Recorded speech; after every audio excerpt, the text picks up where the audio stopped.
Hi everybody, welcome back. So I'm going to be looking at mixed media for this project. So I'm going to be using gouache and soft pastels. So to begin with, this is the pastel paper that I'm using, which is the Winsor & Newton pastel paper pad. Okay,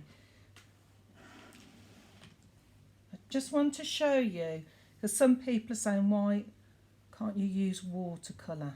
And I'm just going to show you why. So I'm going to mix up some watercolour and pop it on the soft pastel paper. Okay, so you could see that is really faint.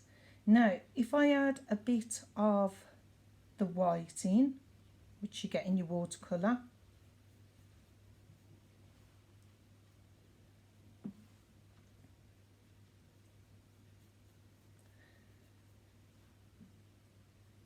can you see it's more opaque? So that's why I'm going to use gouache. But if you haven't got gouache, you can always use watercolour and mix it with a bit of white just to give it that opaque look. Okay, so I've drawn up my landscape ready, and now I'm just going to put on for this session just some washes of gouache on top of there. So it's all part of the watercolour family, like soft pastels.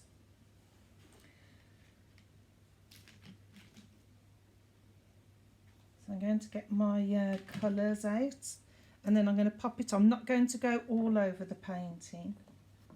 I'm just going to block in some areas. So I'm going to be using my burnt sienna, ultramarine, I've got the white, I've got some cadmium yellow as well,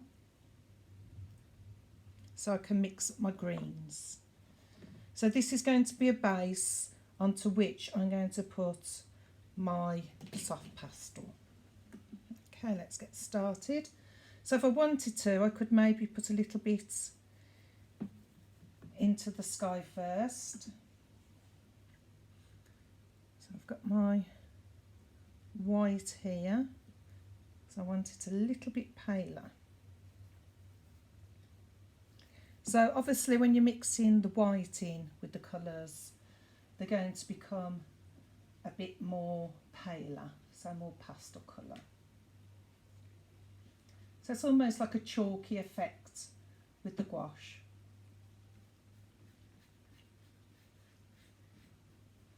So I'm not going to be too fussy about it, I'm just going to pop it on. Go over that bit of tree there. Remember with trees to do underneath.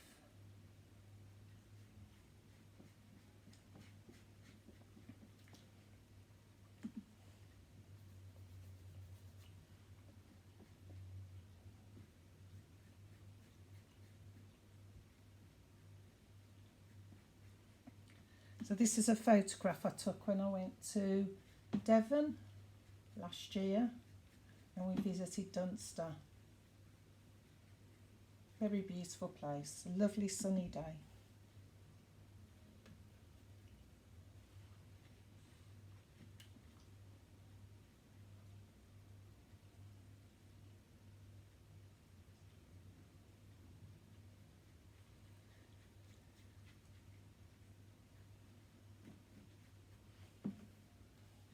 Okay, then I'm going to go on to my trees. So with the gouache I've got the vert green and an emerald, so I'm not keen on those. So I'm going to mix my own greens up. So I've got my yellow gouache and my ultramarine.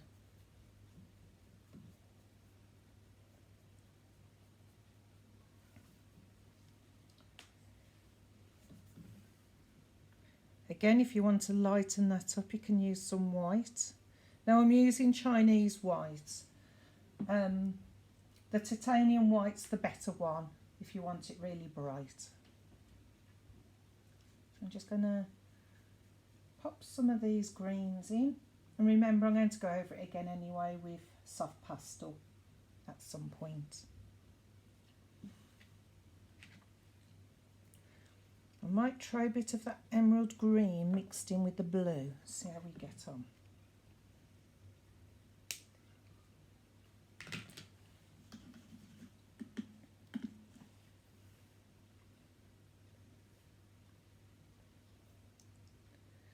So just because you've got a green in your palette, don't think that you have to stick to it.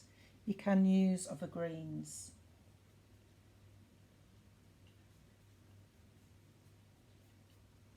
That's still a bit too bright for me. Just going to see if I mix it with the lemon yellow. See what sort of green we get.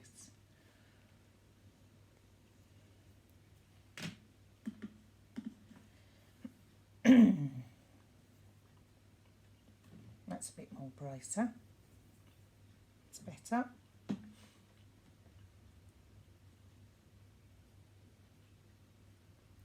So I've got a top of a hedge there. I'll just pop that in. Just go over that again.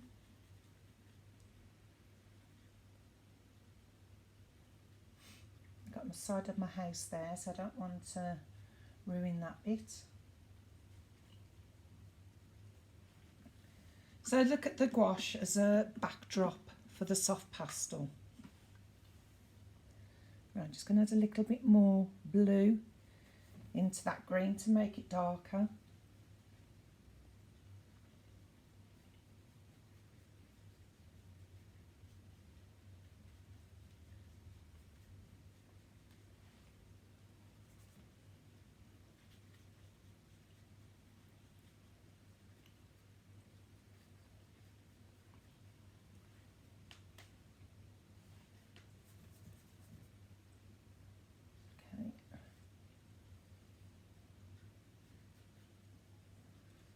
So I'm going to leave some of the pastel paper as well showing.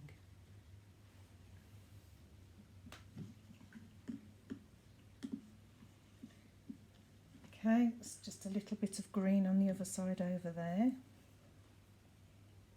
Just pop that in as well. And that was our tree going up. I'm just going to dab that on.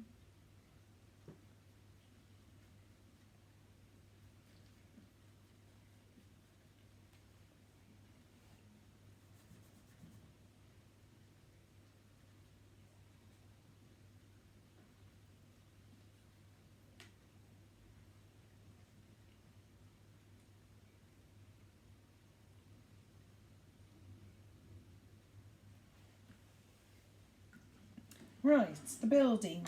So what I'd suggest you use is a flat brush. So this is a size 8 flat brush, just because it's really good just to get the angles on your building.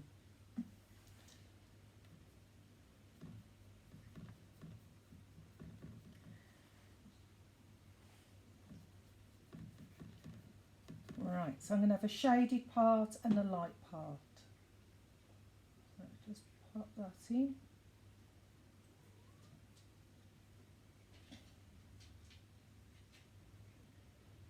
Can you see, using the flat brush, how you can get the angles?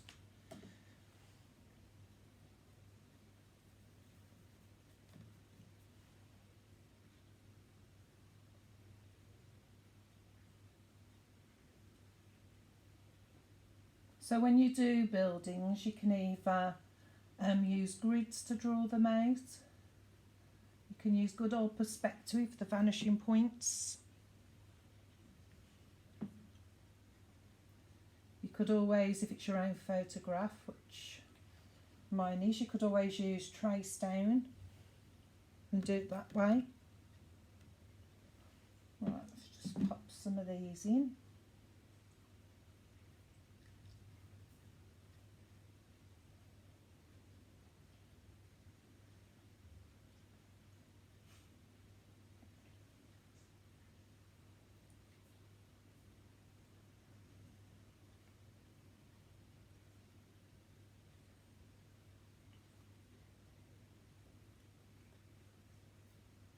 That's quite a lot going on in this painting. You always think a picture's simple, but it never is.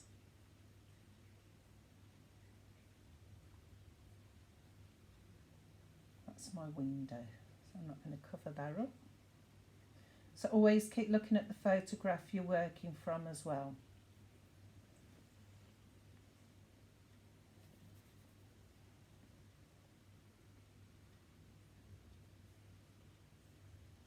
I've got two little, well, should be 3 people there.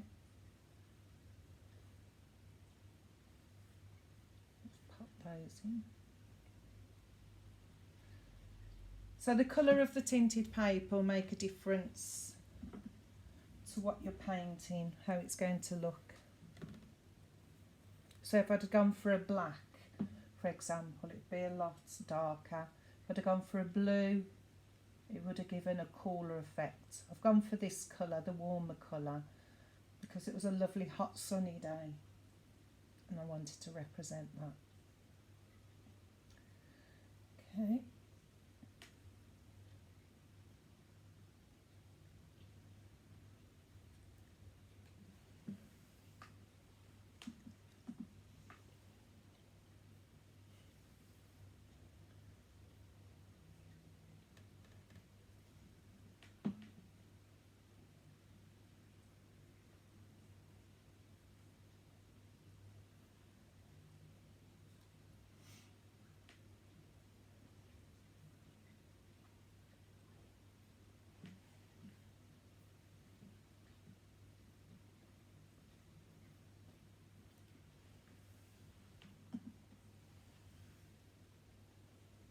Right, so I've got a grey colour, so I'm going to mix a bit of my blue, some ultramarine, and I'm going to use some burnt umber, which is the watercolour,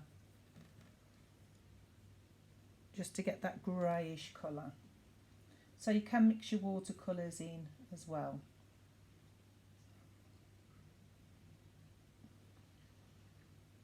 Just going to block that in.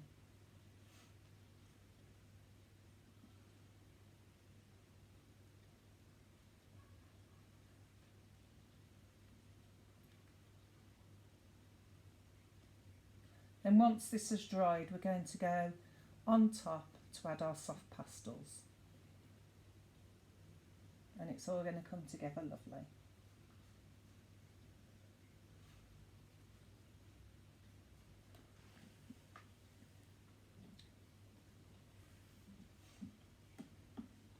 Okay, I'm just going to add some white into that as well.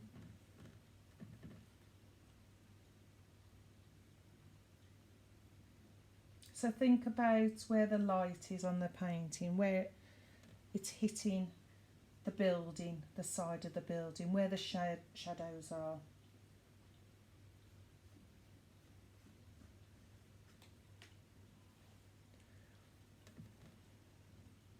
It's quite dark down there. You can see I haven't got a very steady hand tonight.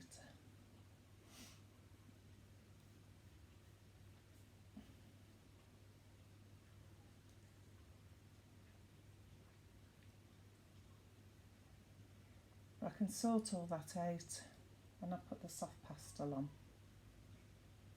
and straighten it up.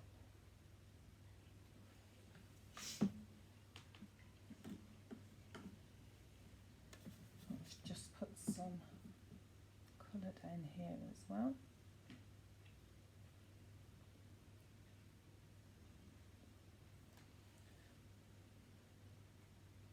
So hopefully you can see it's starting to take shape.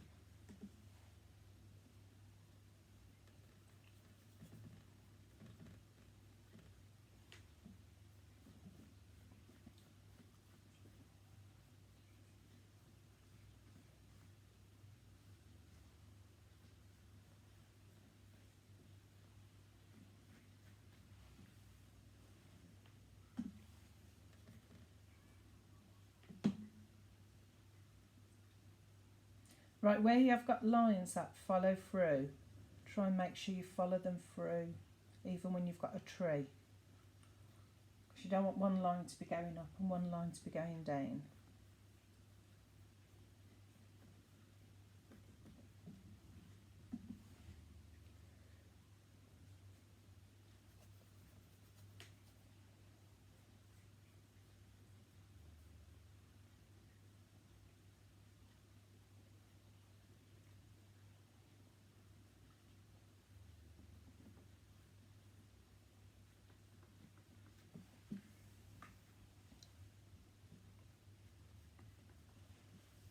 Okay, change brushes. And I'm going to go into my greens over here. I'll swap my water as well because that's gone a bit dirty.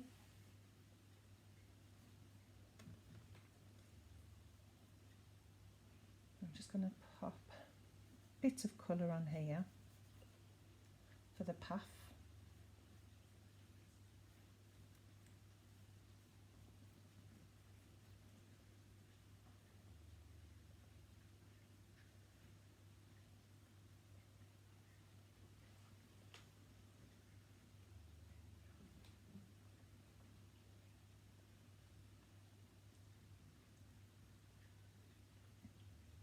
So the perspective's leading us up the path. So getting smaller as we go up to the top. Ooh, a bit too much white on there.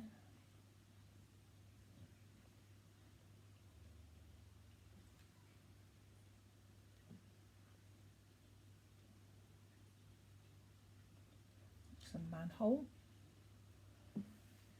Right, greens.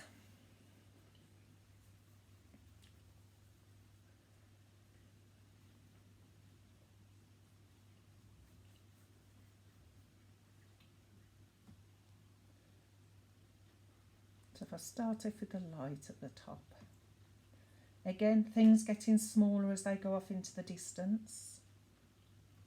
You can always add a bit of white in as well, just to throw it back a bit more. We've got our little people there.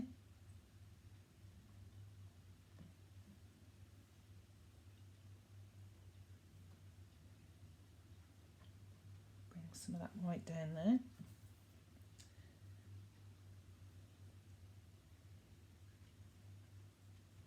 And all of these had lovely flower beds.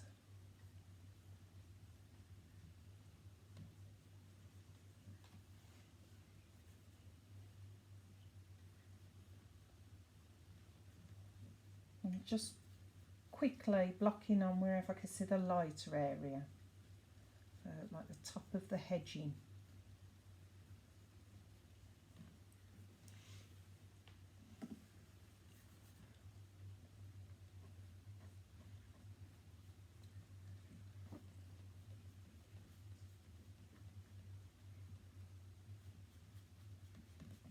It really works like a cottage garden.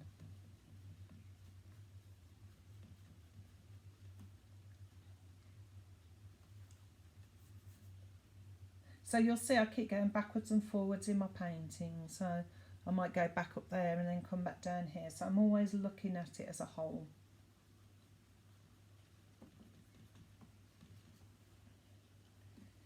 Okay, same yellow but with a bit more blue in, just to get a bit more darker in there.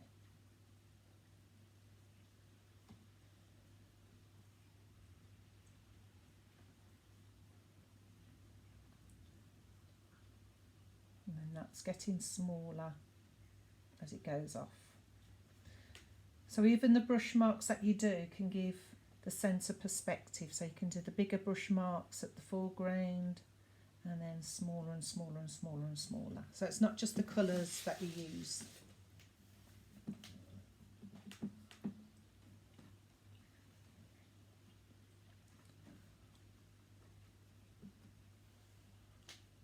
Okay, I'm just going to add a bit more blue. So remember, blue and yellow make the green. Adding a bit more blue into it is going to give a bit more of the shadow, a bit darker and more bluer. If you want it warmer, then you have to add a bit more of the yellow.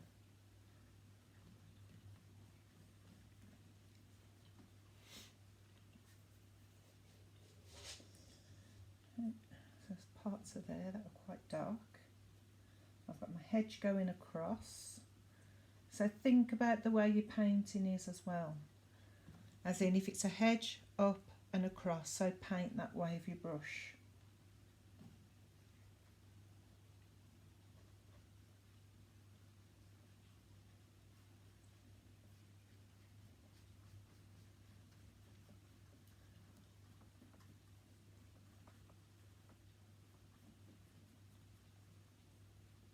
again getting smaller, we're going off into the distance.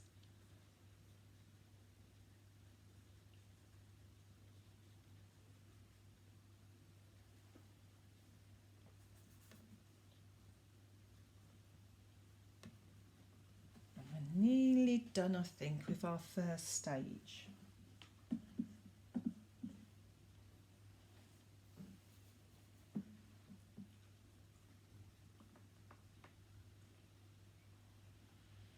If you have to draw a line in there, and draw a line, you can always blend it in afterwards.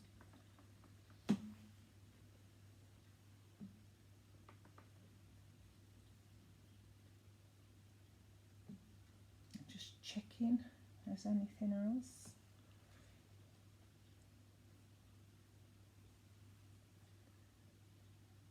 Could just pop my little people on.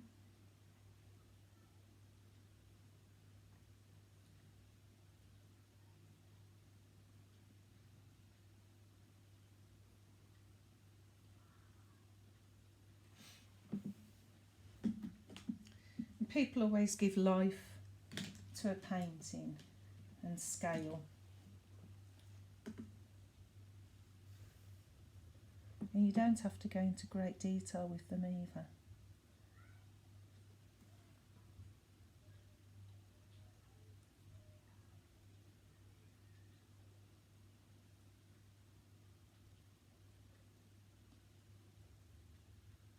I'd love to know what they were talking about.